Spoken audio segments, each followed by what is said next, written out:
yaitu pembukaan acara yang kedua sambutan dari kepala sekolah, acara ketiga pemaparan materi oleh Ibu Dani, acara selanjutnya menutup. Mari acara ini kita buka dengan bacaan basmalah bersama-sama. Bismillahirrahmanirrahim. Acara yang kedua adalah sambutan dari kepala sekolah kepada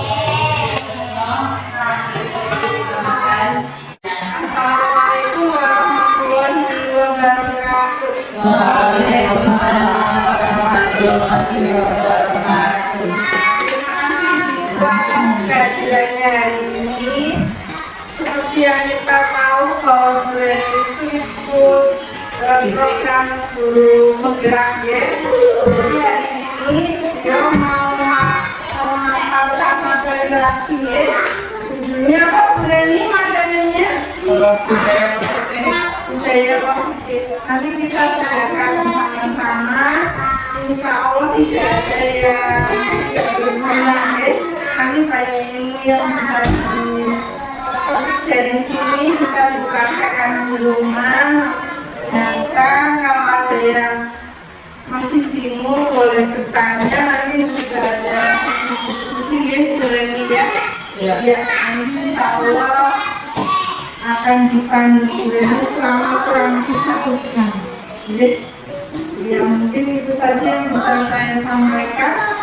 Wassalamualaikum warahmatullahi wabarakatuh. Waalaikumsalam warahmatullahi wabarakatuh.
Selanjutnya yaitu pemaparan materi oleh Ibu Leni.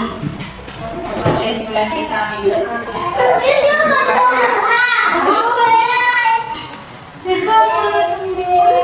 desa.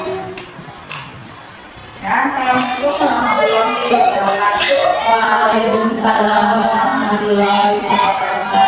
Terima kasih Ibu yang sudah berkenan hadir pada hari ini dan terima kasih untuk meluangkan waktunya sebentar. Insya Allah nggak lama-lama ya saya akan memaparkan dengan materi diskriminasi budaya positif. Tapi sebelum itu saya mau kita berhadapan-hadapan dulu. Boleh berhadapan-hadapan? Sambil dilihat teman di depannya, boleh dilihat.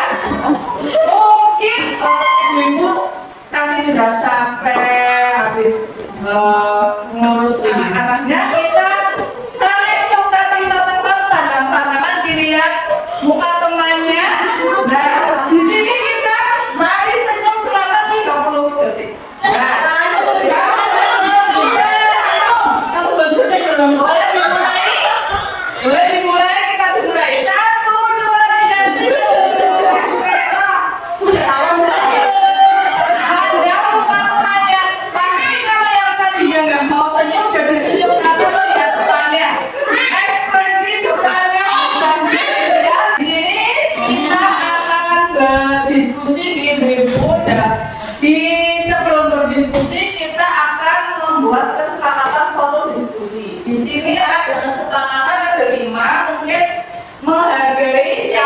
siapapun. Di sini kita banyak orang, kita harus tetap menghargai siapapun di sini. Yang kedua, menjadi pendengar yang baik.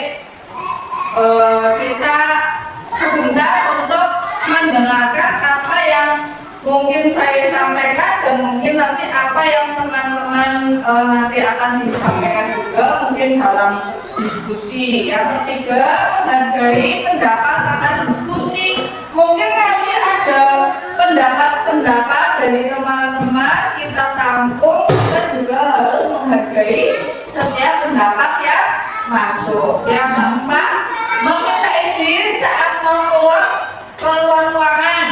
Boleh kalau misalnya ada telepon yang penting atau mungkin ada sesuatu hal yang penting, boleh mau keluar dari rapat tapi meminta izin. Yang kelima, HP didiamkan dulu, nggak dimatikan tapi di silent sebentar. Nanti takutnya kalau dimatikan nanti nggak tahu deh ibu.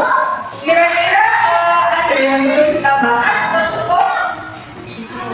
Oke.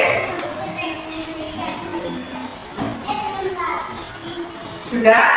Nah, untuk materi hari ini saya akan mengenai tentang dimensi budaya, diseminasi budaya positif. Nah, di sini itu diseminasi budaya positif itu seorang guru yang baik harus memiliki kemampuan untuk mewujudkan budaya positif di sekolah. Budaya tersebut dapat diwujudkan dengan menerapkan konsep-konsep seperti yang pertama, disiplin positif. Yang kedua, motivasi perilaku manusia. Yang ketiga, keyakinan sekolah atau kelas. Yang keempat, kebutuhan dasar manusia.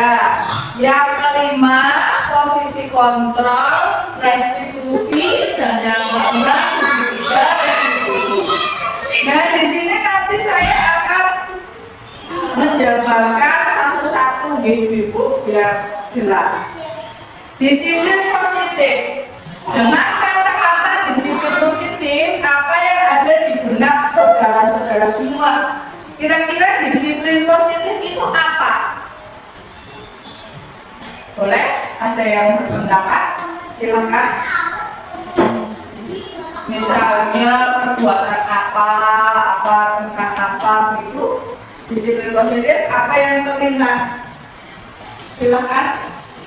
Siapa yang mau mengeluarkan ide?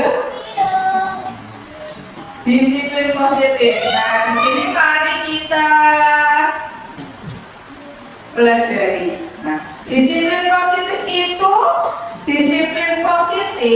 suatu cara penerapan disiplin yang melatih anak bertanggung jawab dan menumbuhkan kesadaran diri berdasarkan nilai-nilai kebijakan seperti yang biasa dilakukan di sekolah. Guru mengajarkan kalau setiap pagi melakukan sholat duha bersama. Itu positif atau tidak? Positif. Nah, itu seperti itu. Kalau di TK itu biasanya kegiatannya pembiasaan sehari-hari yang mungkin sederhana, tapi itu perlu didasari dari kecil. Soalnya itu buat ke depannya nanti pembiasaan setiap hari. Jadi untuk sholat duha bersama, terus mungkin sebelum sholat itu kita wudhu, terus biasanya kalau mau istirahat, kalau mau makan bekal kita harus cuci tangan. Itu kan apa namanya pembiasaan sehari-hari yang sederhana, gitu. Tapi kalau tidak dilakukan, nanti anak-anak jadi sampai besar terbiasa tidak melakukannya. Jadi kita harus menerapkan sedini-sedini kepada anak-anak. Mencuci tangan sebelum makan, berdoa sebelum makan dan sesudah makan, terus berdoa mau belajar, begitu ya. Jadi itu merupakan disiplin positif. Kalau sudah dari kecil dilakukan, insya Allah nanti sampai besar sudah Jadi tidak usah diobyek-obyek atau disuruh, otomatis anak akan melakukannya begitu. Jadi itu termasuk disiplin positif. Nah, apakah makna disiplin? Nah, disiplin di sini berasal dari bahasa Latin disciplina yang artinya belajar. Disiplin itu sama juga belajar. Kita belajar untuk mendisiplinkan diri. Makna asal dari kata ini berkonotasi dengan disiplin diri dari murid-murid Socrates dan Plato. Disiplin diri membuat orang mengenali potensinya menuju sebuah tujuan apa yang dia hargai. Nah, ini biasanya untuk mengenali diri sendiri. Kalau diri sendirinya sudah disiplin, otomatis dia sudah tahu apa yang harus dilakukan untuk kedepannya. Namun dalam budaya kita, makna kata disiplin telah berubah menjadi suatu yang dilakukan seseorang pada orang lain untuk mendapatkan kepatuhan. Kecenderungan umum adalah menghubungkan data disiplin dengan ketidaknyamanan, bukan dengan apa yang kita hargai atau pencapaian suatu tujuan murid. Di sini biasanya ada anak mungkin kita sebagai seorang guru menyuruh anak untuk disiplin, nggak tahu itu disiplin dalam mungkin kalau pagi berangkat sekolah harus tepat waktu, atau mungkin sebelum makan cuci tangan dan sebagainya. Kadang ada anak yang belum mau untuk melakukannya. Karena itu apa? Biasanya disiplin itu nantinya itu akan tumbuh dari dirinya sendiri, tapi kita harus menuntun atau memberi contoh kepada mereka supaya kesadaran dirinya itu muncul. Misalnya kesadaran dirinya belum muncul, kita berusaha bagaimana supaya kesadaran dirinya itu muncul.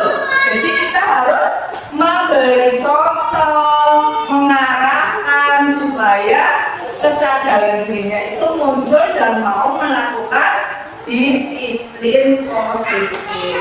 Gitu, ya. Nah, di sini ada 6 karakter profil pelajar Pancasila. 6 karakter profil pelajar Pancasila di sini yang pertama, beriman, bertakwa kepada Tuhan Yang Maha Esa dan berakhlak mulia. Yang kedua, mandiri, dan yang ketiga, berkebinekaan global. Keempat, bergotong royong. Kelima, kreatif, dan keenam, bernarasi. Nah, kira-kira di sekolah kita sudah mencakup itu semua atau belum? Mungkin kalau belum semua, mungkin dari salah satu. Kalau beriman dan bertakwa sudah ya, otomatis dengan baca Iqra, terus sholat Tuhan dan doa-doa sebagainya. Kalau mandiri juga sudah, alhamdulillah di TK kita sudah nggak ada yang sama ibu, berarti sudah mandiri. Yang ketiga, berbinekaan global. Di sini juga sudah mengenal lambang-lambang negara, simbol-simbol Pancasila dan sebagainya. Yang keempat, gotong royong. Di sini gotong royong juga sudah terlihat di saat anak-anak kita bergotong royong untuk merapikan mainan, setelah mainan merapikan perlengkapan belajar, dan mungkin merapikan atau mengkondisikan kelas masing-masing. Kreatif, di sini juga kreatif sudah terlihat kebiasaan anak di saat mungkin ada tugas menggambar, mewarnai, terus mungkin berkreasi dengan menggunakan kolok, membentuk dan sebagainya, ibu-ibu. Benar kritis juga sudah. Anak-anak biasanya kalau kita sadari, biasanya kalau kita membicarakan apa, anak-anak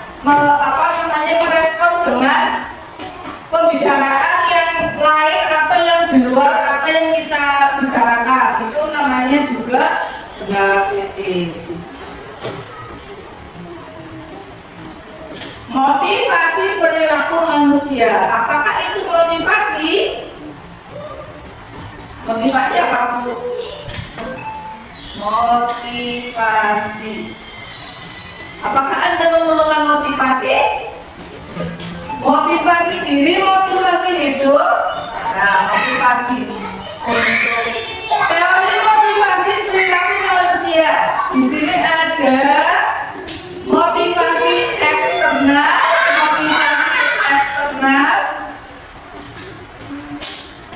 motivasi internal.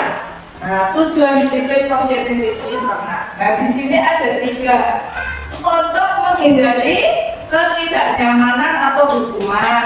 Apa yang akan terjadi bila saya tidak melakukannya itu termasuk pertanyaannya dari tindak lanjut hukuman. Yang kedua, untuk mendapatkan imbalan dari orang lain atau instruksi apa yang akan saya dapatkan apabila saya melakukannya. Biasanya anak-anak itu kalau misalnya saya nurut sama guru, nanti saya mau dikasih bintang itu hebat. Nah, di sini juga ada ilustrasi diberi imbalan. Imbalan itu bermacam-macam, ada berupa reward, hadiah, tepuk tangan dan sebagainya. Ini bisa di satu persatu. Untuk menghindari diri sendiri, saya akan menjadi orang yang seperti apa bila saya melakukan titik-titik begitu. Jadi di sini ada poin-poin tersendiri. Dihukum oleh penghargaan.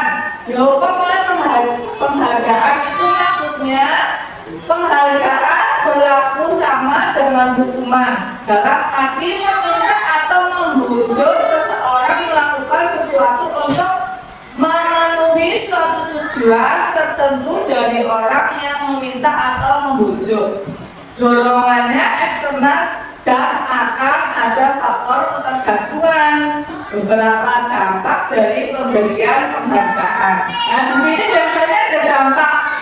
Dampak misalnya dari hadiah itu ada dampaknya ibu-ibu. Jadi misalnya kalau di rumah atau di sekolah misalnya minta tolong boleh, tolong diambilkan apa atau mungkin tolong dibelikan apa, itu jangan diberi embel-embel nanti diberi hadiah atau nanti diberi uang. Itu nanti akan mengakibatkan ketergantungan. Jadi ketergantungan kepada anak. Oh, saya mau disuruh sama orang tua saya atau sama guru supaya saya mendapatkan imbalan. Jadi nanti sewaktu-waktu kita tidak memberikan imbalan, anak tidak akan mau disuruh. Itu dampak dari pemberian imbalan penghargaan. Pengaruh jangka pendek dan jangka panjang. Penghargaan menghukum, penghargaan mengurangi ketepatan, penghargaan tidak efektif, penghargaan merusak hubungan. Selanjutnya, tindakan guru dan hukuman atau konsekuensi. Di sini ada hukuman dan ada konsekuensi. Perbedaannya hukuman dan konsekuensi boleh dibaca atau dilihat di depan.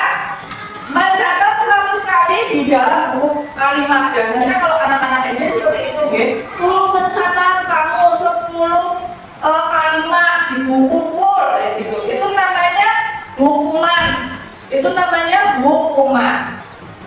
Saya tidak akan terlambat lagi. Itu biasanya suruh mencatat 1 buku penuh biasanya biar besok tidak akan terlambat lagi. Itu namanya hukuman. Dan yang kedua, lari mengelilingi lapangan basket 2 kali karena terlambat hadir di sekolah. Itu hukuman atau konsekuensi? Hukuman, ya.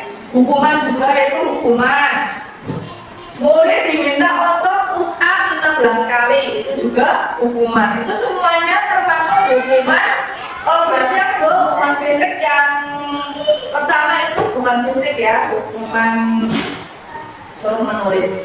Nah, yang selanjutnya itu kalau konsekuensi menggantikan tugas benar yang telah dicoret-coret. Misalnya anak mencoret-coret tugas punya temannya, konsekuensinya dia itu harus menggantikan atau mengganti buku yang kosong. Karena apa? Karena kesalahan dia mencoret-coret punya temannya. Jadi konsekuensinya dia harus mengganti. Ibaratkan kita meminjam barang dari teman, kita merusak, berarti konsekuensi saya harus mengganti. Itu namanya konsekuensi.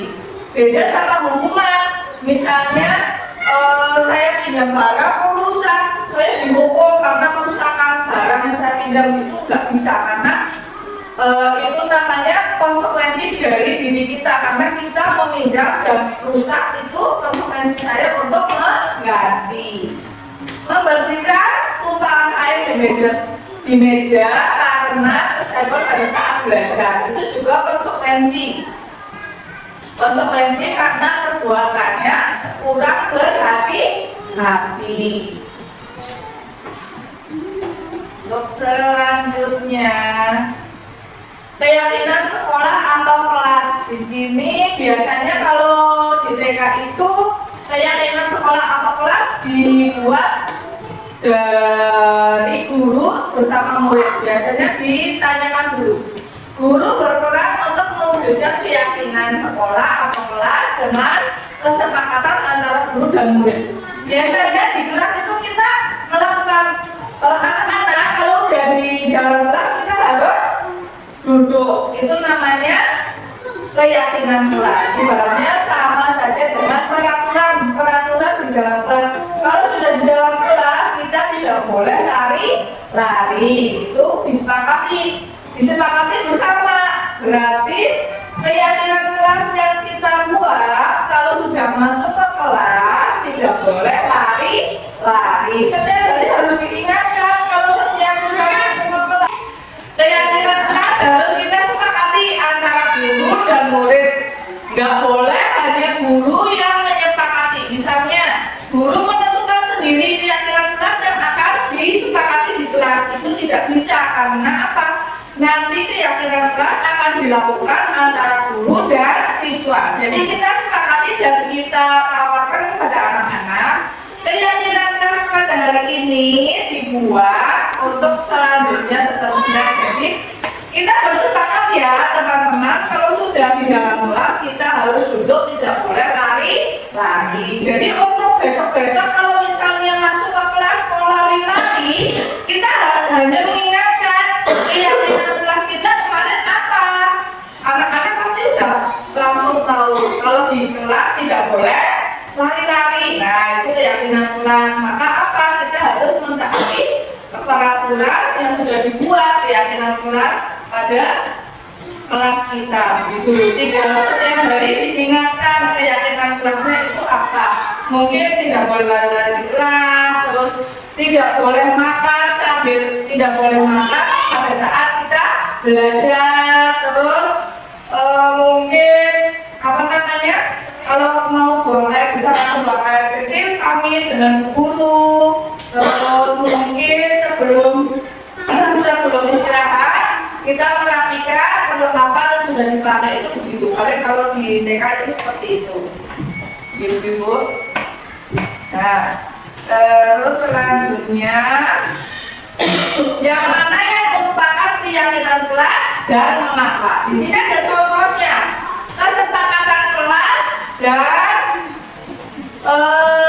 keyakinan kelas itu mirip sih, hampir mirip tapi agak berbeda. Kalau di sini kesepakatan kelas itu kami guru dan murid yang saling menyayangi. Nah, kami murid yang semangat belajar, kami murid yang peduli dengan teman-teman. Tapi kalau keyakinan kelas lebih ke tindakan. Di kelas tidak boleh lari-lari, kalau belajar tidak boleh sambil makan gitu.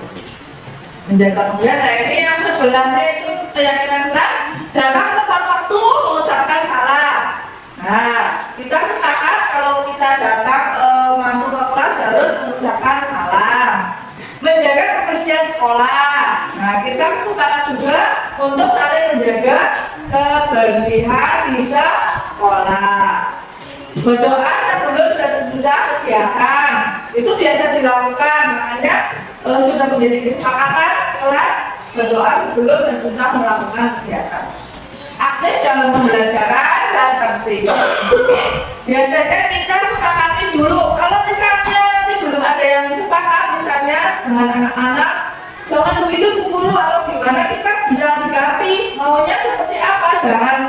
Jangan maunya Bu Gurunya saja, tapi kita juga tawarkan kepada anak-anak maunya seperti apa nanti di kelas, mau gimana begitu, tapi tetap dalam pengarahan, tidak semaunya sendiri. SPG ngantuk ibu-ibu, kita biar tidak ngantuk coba cukir dia tidak ngantuk, tepuk semangat dulu aja, tepuk semangat tapi yang ditinggalkan hidung ya, tepuk semangat, dinding-dinding, dadang-dadang, tunduk-tunduk,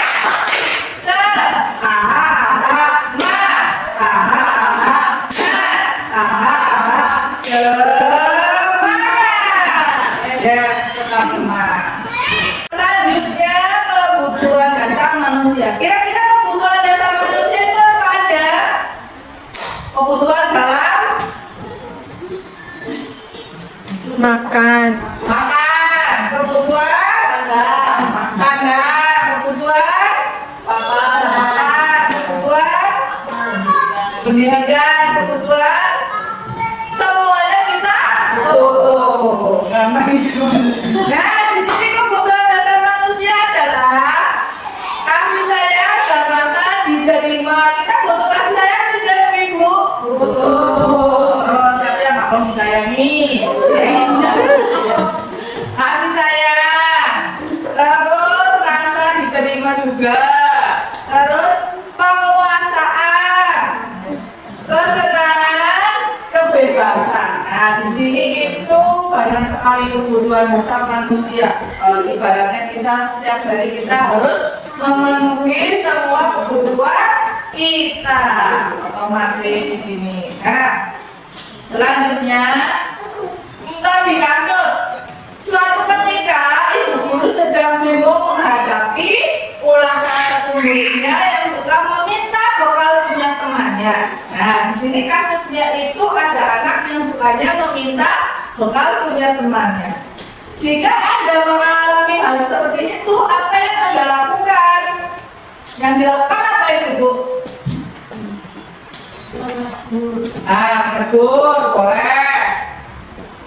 Menasehati mungkin. Ya. Terus kira-kira apa yang menyebabkan anak tersebut saling meminta bekal teman yang lain? Selamitan. Itu udah watak ada yang selamitan. Terus mungkin ada yang lainnya tidak bawa bekal sendiri mungkin, atau mungkin bekal yang dibawa tidak disukai, bisa terjadi seperti itu. Nah, di sini kita akan mengulas alasan anak yang pertama. Biasanya alasan anak kan kadang banyak ya, ada yang alasannya ini, ada yang itu, yang seperti yang tadi disebutkan, karena dia lapar. Nah, mungkin dia lapar. Nah, dan orang tuanya tidak membawakan bekal makanan. Berarti alasan yang pertama, dia lapar tapi tidak dibawakan bekal, sehingga anak tersebut meminta bekal temannya.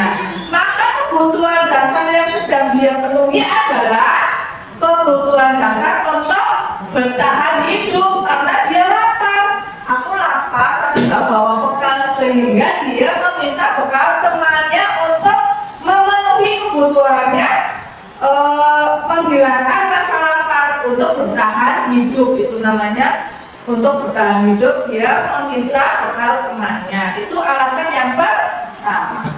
Dan alasan yang kedua, karena dia merasa senang temannya memperhatikan dia, dan temannya melaporkan ke guru, dan guru melaporkan ke orang tuanya, sehingga orang tuanya memperhatikan memperhatikan dia, membutuhkan dasar apa yang sedang dipenuhi, yaitu kebutuhan kasih sayang dan rasa diterima. Oh, berarti di sini anak tersebut kurang perhatian dari orang tuanya. Dan di sini anak tersebut itu caranya caper. Nah, kepengen diperhatikan sama orang tuanya. Orang tuanya dipanggil bu guru ke sekolah dan dikasih tahu bahwa anaknya itu di sekolah seperti ini, suka meminta makanan ke temannya. Nah, sehingga orang tuanya dipanggil, kenapa seperti ini bu? Nah, otomatis kan orang tuanya bertanya ke anaknya, kenapa kamu seperti ini, meminta bekal teman lain. Nah, di situ anak itu membutuhkan kasih sayang dari orang tuanya, jadi dia melakukan hal tersebut. Itu kebutuhan kasih sayang dan rasa diterima, kepengen diperhatikan sama orang tuanya. Mungkin kalau anaknya tidak melakukan seperti itu, orang tuanya tidak akan memperhatikan anak tersebut dan cuek. Nggak tahu di sekolahan anaknya mau ngapain, mau berbuat apa, itu orang tuanya tidak mau tahu begitu. Jadi anaknya melakukan hal tersebut agar orang tuanya memperhatikan dia, atau mungkin selama sekolah itu orang tuanya belum pernah ke sekolahan, atau mungkin ya bisa terjadi kan seperti itu, cuma sama Mbak E atau cuma sama Mbak E lewatnya itu. Jadinya anak kepengen orang tuanya itu melihat sekolahnya, di sekolahan dia itu seperti apa itu, tapi caranya dengan cara seperti itu biasanya gitu. Nah, alasan anak yang ketiga, karena temannya takut, maka menuruti keinginannya, mungkin diancam atau saat dia minta makanan bekal temannya itu mungkin sambil mengancam, jadinya teman yang punya bekal itu takut sehingga diberilah makanannya kepada dia. Nah, dia itu sedang memenuhi kebutuhan dasar akan kekuasaan. Saya berkuasa, saya meminta bekal teman yang lain, meminta jajan dari ini, dari itu, saya harus dikasih karena apa? Saya berkuasa di kelas mungkin seperti itu. Biasanya ada yang menang seperti itu ya, merasa paling kuat, merasa paling berani, jadi berkuasa untuk ke teman-teman yang lain. Mungkin teman-teman yang agak belum berani atau mungkin keberaniannya kurang, seperti itu. Untuk alasan selanjutnya yang keempat, karena dia merasa bosan dengan bekal yang dibawakan ibunya. Nah, di sini kita juga PR. Kita harus membawakan bekal yang bervariasi atau sesuai dengan keinginan anak, tidak sesuai dengan keinginan orang tua.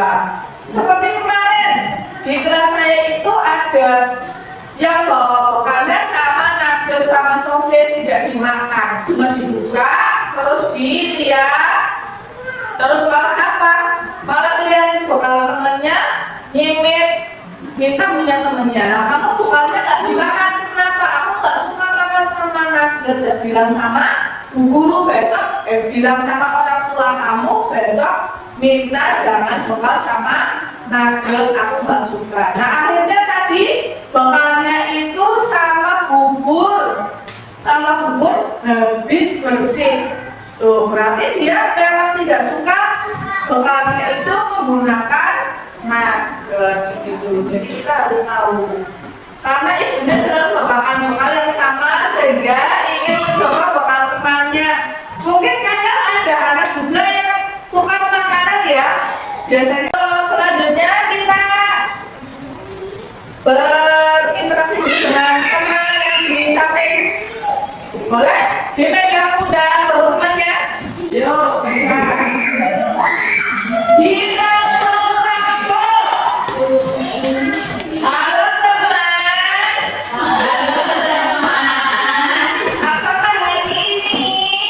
Apakah hari ini kalian sehat semua? Alhamdulillah sehat.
iseng dan dia menikmati ekspresi wajah teman-temannya yang kesal.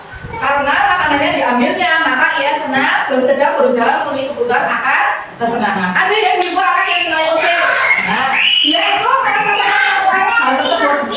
Teman-teman yang kesal, dia akan merasa bahagia untuk hiburan dirinya karena mungkin dia kurang hiburan, jadi dia merasa senang. Nah, merasa senang mengerjai teman-temannya begitu. Biasanya anak yang seperti ini, biasanya yang dikerjain itu anak yang masih suka nangis, masih suka rewel, itu malah sering banget biasanya dikerjain ya, karena dia merasa senang kalau temannya itu mungkin akan nangis atau mungkin akan jengkel atau mungkin akan bilang buru itu nakal, itu dia merasa senang dan puas begitu. Nah, yang selanjutnya posisi kontrol restitusi. Nah, di sini ada kamu tentu punya alasan mengapa melakukan itu. Nah, biasanya anak ada alasan untuk melakukan hal tersebut. Tadi sudah ada alasannya. Adakah cara yang lebih efektif untuk mendapatkan apa yang kamu butuhkan? Nah, di sini biasanya kita juga mencari apa yang mereka butuhkan dan kita akan mencari solusi atau jalan keluar untuk melakukan itu. Nah, setiap orang pasti pernah melakukan kesalahan. Setiap orang bisa melakukan kesalahan, tapi kesalahan itu juga bisa diminimalisirkan.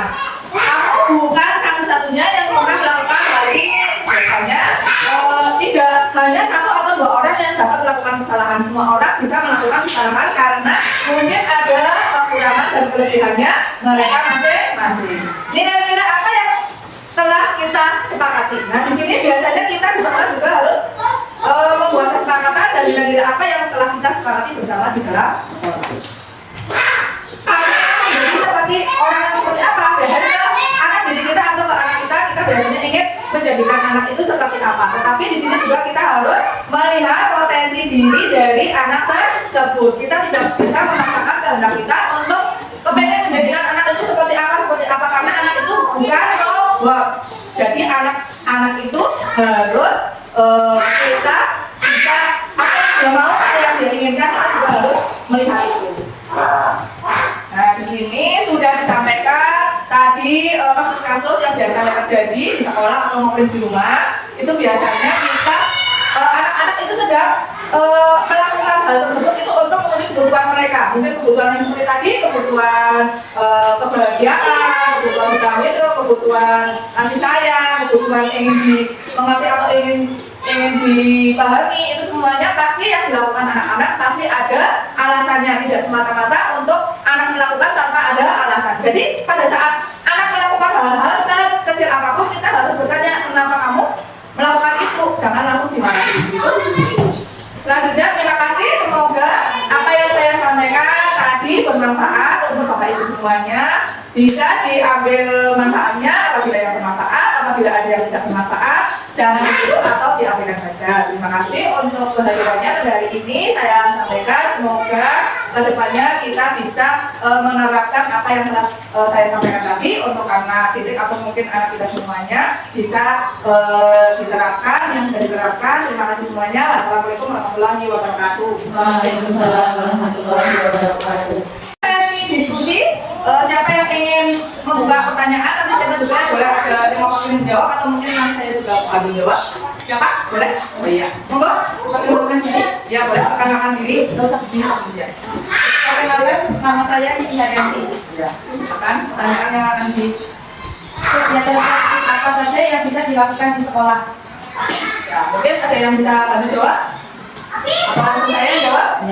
Kegiatan positif yang bisa dilakukan di sekolah. Nah, tadi sudah disampaikan ya, kegiatan positif yang dilakukan di sekolah itu biasanya boleh kalau di sekolah kita sudah berjalan. Nah, mungkin kebiasaan seperti baca Iqra, terus sholat duha, wudhu, terus kita kan sebelum melakukan makan, istirahat.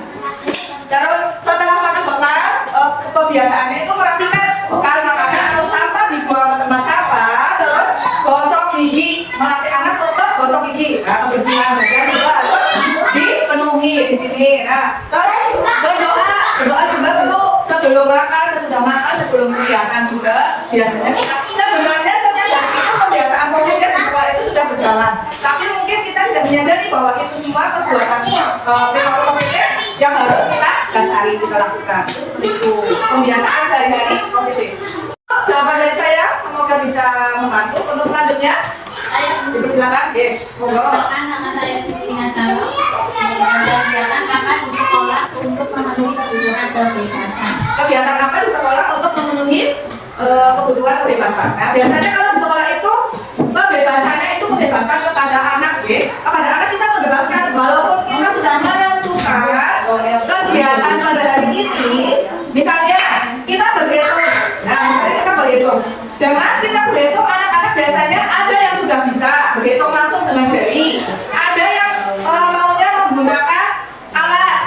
Nah, di situ kita bisa menanyakan kepada anak mau menggunakan, misalnya boleh pakai kelereng, boleh pakai batu warna-warni, boleh pakai bombik, atau boleh pakai ronsean, manik-manik dan sebagainya. Itu bisa. Itu kita memberikan kebebasan anak-anak memilih alat yang mau dia gunakan untuk berlatih berhitung di situ. Misalnya dengan batu warna-warni, misalnya 2 ditambah 3.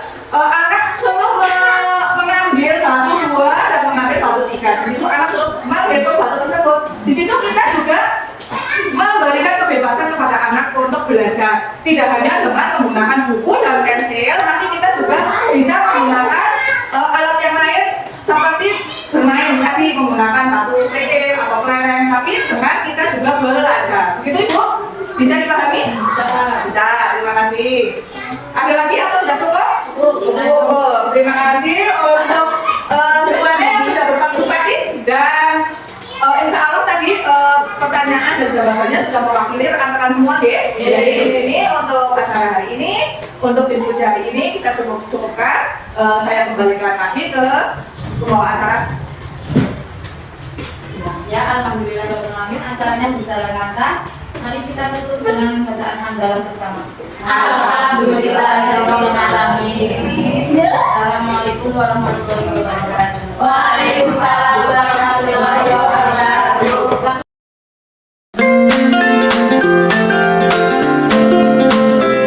Hari ini kita mau membuat kesepakatan kelas. Nah, kalau di dalam kelas kita harus apa? Nah, belajar. Terus menulis. Kalau di dalam kelas kamu boleh lari-lari? Berarti kita bikin kesepakatan kelas. Yang pertama, Bu Guru mau nyatat. Nah, yang pertama kesepakatan kelas yang pertama di dalam kelas. Menciptakan suasana kelas yang tenang, tenang. Kalau di dalam kelas tenang berarti jangan teriak-teriak. Terus jangan lari-lari. Nah, terus apa? Nah, ayo Mas Hendra. Yang kedua, kesepakatan kelas yang kedua, sama teman harus apa?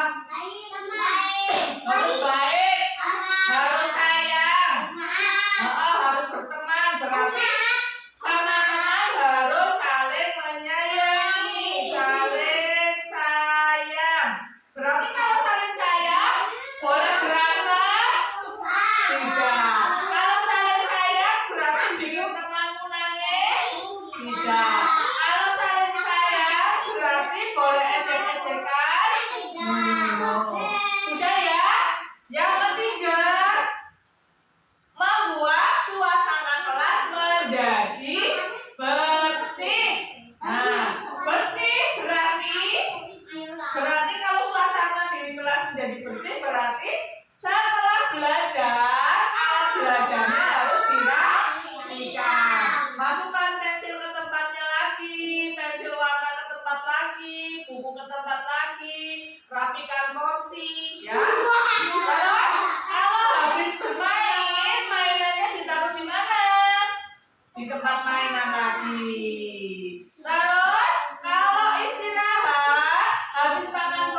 tempat sampah.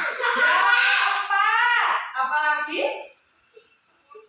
Yang keempat, kalau sedang belajar tidak boleh sambil makan. Makannya pada saat apa?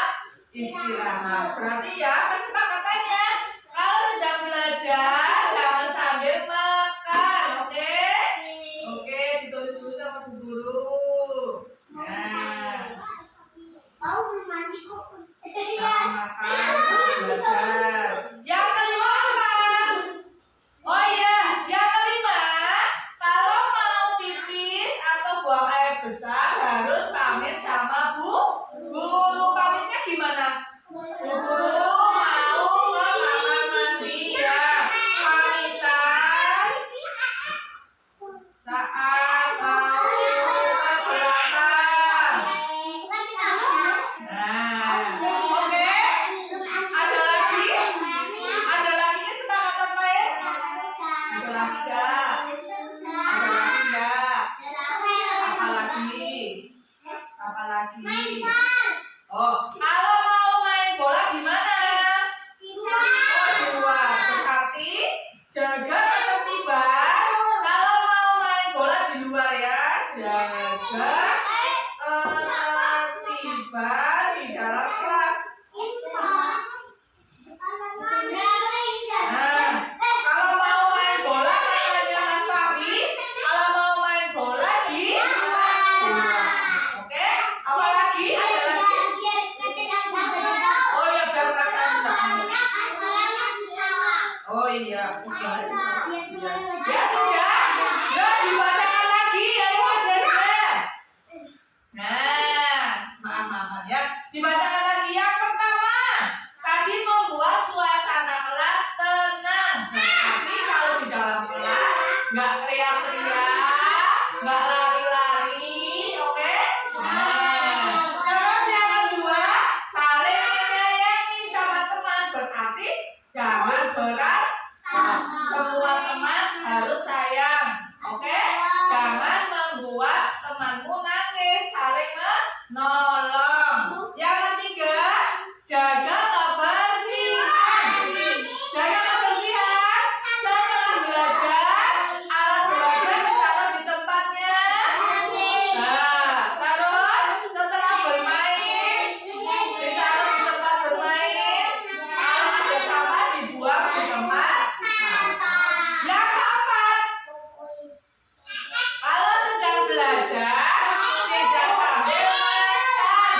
Nah, berarti jaga ketertiban di dalam kelas juga. Terus kalau mau ke belakang minta izin sama Bu Guru, pamitan. Nah, kalau mau keluar ruangan harus pamitan. Nah, yang keenam, jaga ketertiban juga. Kalau tadi kata Mas Fahmi kalau mau main bola mainannya di luar, jangan di dalam kelas biar tidak terkena oke. Nah, ketertiban ini, kesepakatan kelas ini harus dilakukan semua yang ada di kelas. Berarti kita harus patuh sama kesepakatan kelas yang telah dibuat. Setuju? Ini setuju? Ada yang nggak setuju? Semuanya setuju? Setuju. Berarti nanti kalau ada yang lari-lari di kelas harus saling mengingatkan. Oke? Ini tadi. Oke? Oke? Semangat? Bilang semangat. Semangat. Siap melakukan? Kalau ada yang melanggar, dingin.